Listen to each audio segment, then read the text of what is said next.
Is the UK actually ready for net zero?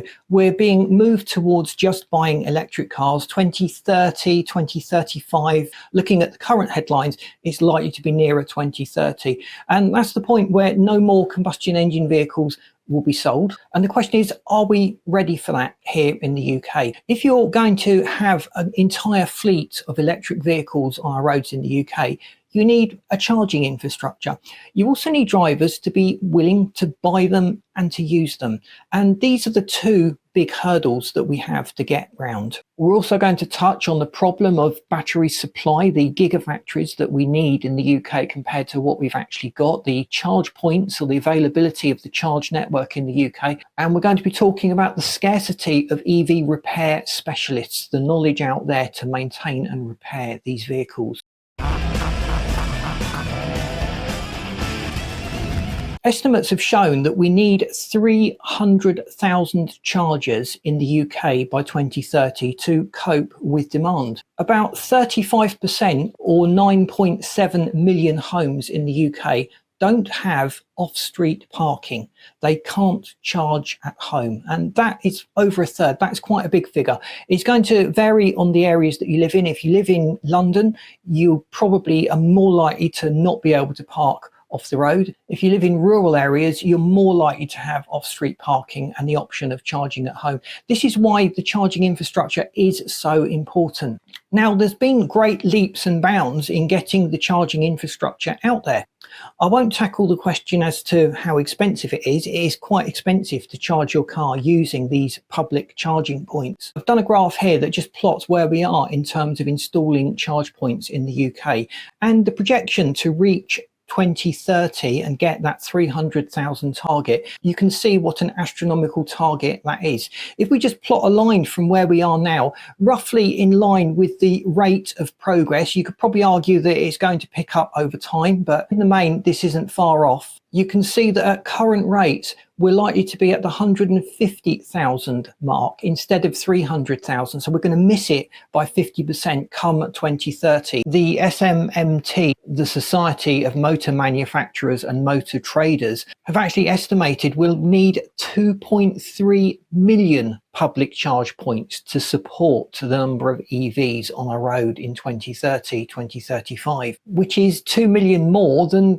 government estimates. And we can already see the government estimates at the present rate of progress are going to be severely short when it comes to the target deadlines. At the moment, we have 1.4 million EVs on our road in the UK and only 75,000 public charge points. And recharging an electric vehicle takes typically 30 minutes upwards. Unlike petrol stations where the visits are substantially shorter, we have fewer chargers and the charge period is going to be longer, so they're going to be tied up. In some areas, the supply is going to be outstripped by demand. People are going to be queuing up to use a charger in order to complete their journey. If you look on the government website, you get access to a ZapMap which plots the number of installations. Now, it's often split between fast charging and regular or slower charging, but you can see the general trend, and I've drawn the conclusions from this video really based on those trends. I don't have a crystal ball. I can't predict the future.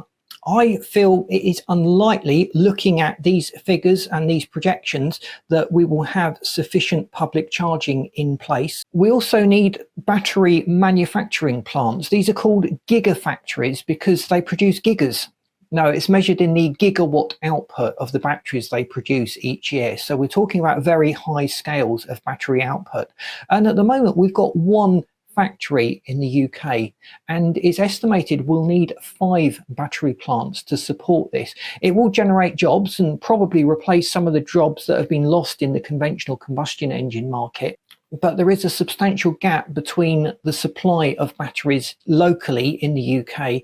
It's going to mean that we're going to have to import more batteries, so we'll be subject to tariffs and have less control over the supply. And as these batteries age, no doubt they will need repairing and replacing.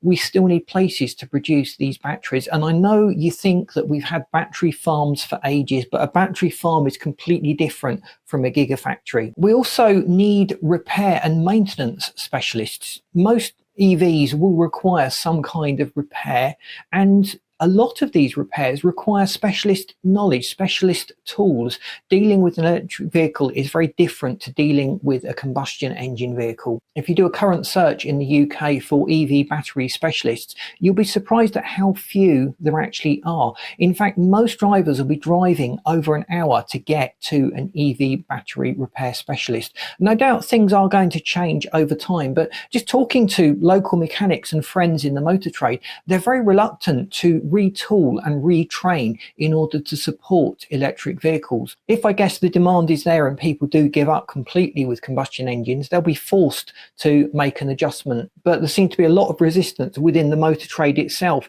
to going fully electric or supporting electric vehicles. The other problem we've got though is resistance. Now, the UK is an aging population, and please let me know in the comments what you think about this statement. Younger drivers are more willing to adopt to using an EV, and older drivers are more resistant to using an EV. In fact, there's been a number of surveys and they all show that there is a lot of resistance to buying EVs. Drivers cite all sorts of worries and concerns. It's a different technology. It requires a different mindset. There's a lot of hype out there regarding how bad EVs are or how good EVs are. Please let me know in the comments what you think about EVs. Will you buy one? Why won't you buy one? And do you think that things will change? Could something be changed that would alter your stance against or for EVs? Also, judging from your feedback and comments, there's a lot of resistance to giving up your internal combustion engine. A lot of drivers are going to hang on to older internal combustion engines far beyond the 2030 cutoff, where we won't be able to buy anything other than an EV. It would just be interesting if we have a situation like they've got in Cuba, where all of the cars are substantially old relics that have been lovingly restored and kept in working order. And it's certainly a challenge to do that on a lot of modern cars. A lot of modern engines and modern cars seem to be designed to fail on us, to require that they need replacing. And at that point, the stock of internal combustion engine vehicles will probably be so low, we'll have no option but to go to an EV. These all lead to the conclusion that the UK is not really ready to go full EV. The targets that have been set do seem rather ambitious, and progress towards those targets seems glacially slow. It may be initial inertia that's gradually being overcome, but at the current rates, we're going to miss all of the targets. The manufacturers are going to miss the targets in selling EVs. The charge network is not going to be there for people when they actually need it, and there's insufficient people with specialist knowledge to repair EVs. Let me know what your thoughts are on the EV future that we're all promised is coming to a town near you, and whether you feel that we will meet these targets and these goals, or whether it's just going to fizzle out and something else is going to come along. And if you've got an idea what that something else is, let me know in the comments. I'd love to hear your comments. Please let me know what you think about this subject, this debate, what the situation is like in your country. I know some countries have got really good adoption and infrastructure in place for charging EVs, and other countries like the UK seem a little bit behind. They're chasing and trying to play catch up all of the time. If you've enjoyed this video, please boot the like button. If you haven't enjoyed it, let me know in the comments why. I love reading your feedback and your responses. Please subscribe to the channel. That really does help us get out there. And I've lined this video and this playlist up for you that you should find really interesting. Thanks for watching. See you in this next video.